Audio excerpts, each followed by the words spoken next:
Okay, so normally I don't cover set leaks, and even the last time that I did, I don't even think I uploaded it from the Indiana Jones sets, which are now available. So, my opinions are only going to go so far on that because it's like, well, now I can buy them, so, you know, I can see for myself.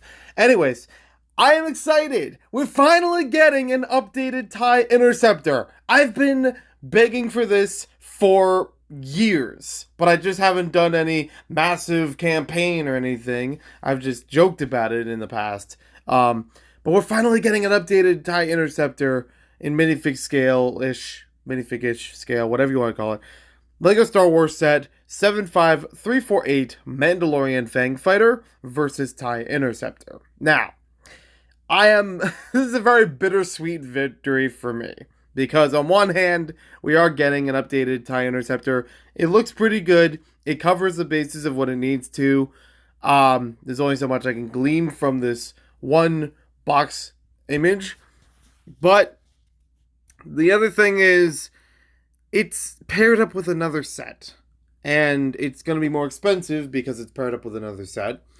And it's not a set that I want to get more than one of. If I'm gonna get more than one TIE Interceptor, I'm gonna get more of the Fang Fighter and all the figures. And I guess technically I could buy the whole set and then sell off that other half of it to recoup some of it.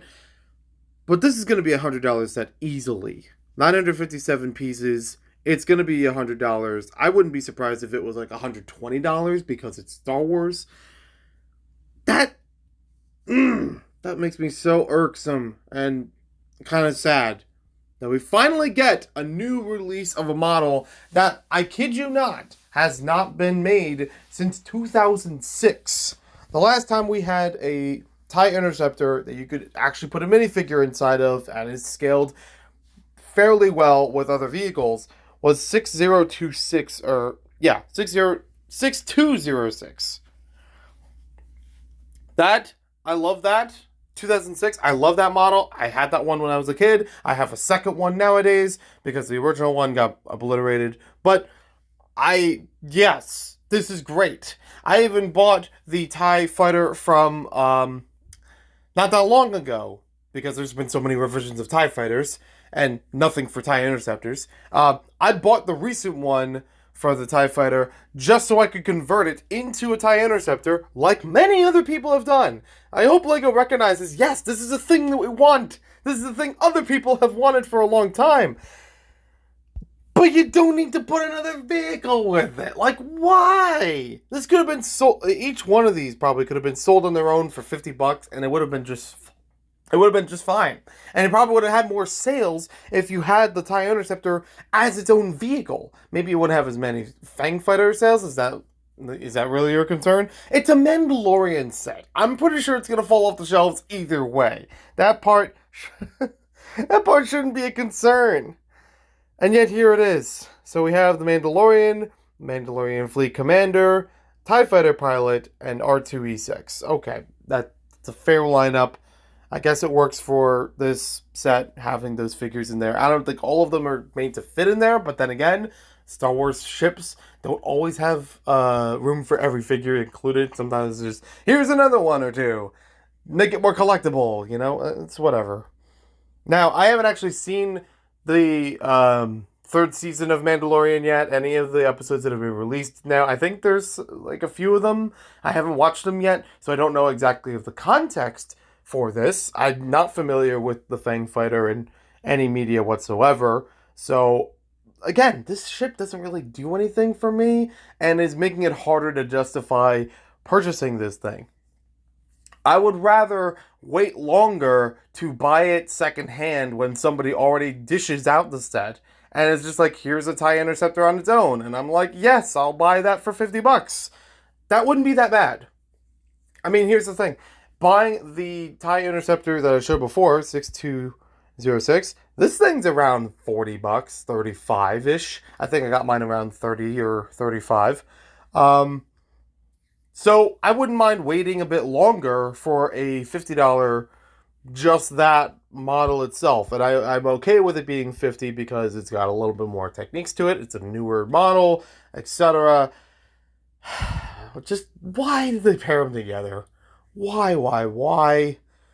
They don't have to do that. I think sometimes it's cool, especially if it's like two vehicles that.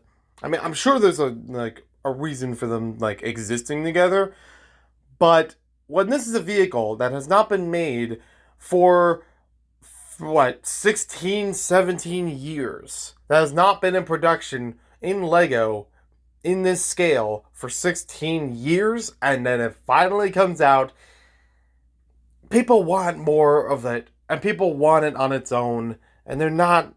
This just, I don't know. Maybe I'll watch The Mandalorian and I'll have a different context to it, and maybe I'll be softening up to the idea of buying both of them together. But I'm not really feeling this for right now. So yeah, okay, it's a win, but at the cost of double the price. Thanks for watching. I literally don't talk about Lego Star Wars ever. It's very rare when I do, but when it's something that I definitely want to attach to, and definitely something that feels more unique while still being a bit of, familiar territory, this kind of makes sense, Like, I don't need to talk about every land speeder that Lego makes. I do pick up some of them, and every once in a while I pick up Star Wars sets, but it's very less and less over time, especially with remakes of them.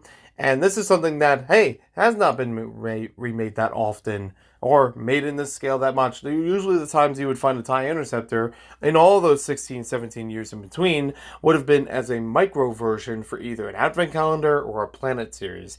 And those kind of get old too. And even then, they're sporadic. I don't know what the deal is with the TIE Interceptor, that it just doesn't get as much release as the, original TIE Fighter. I think it's a very fine model. I think it's actually a very cool looking model, in fact. Yeah, it's not as iconic, sure, but it's still a Return of the Jedi model, and that's something that, again, we had an anniversary of Return of the Jedi this year. Why not do that? Could have just been, it's its own thing, $50, slap the logo on there, say it's an anniversary model, boom, $50 set, people would have ate it up still. I don't know. Anyways, I think I've said enough about that, and I'll see you around when it actually releases in stores.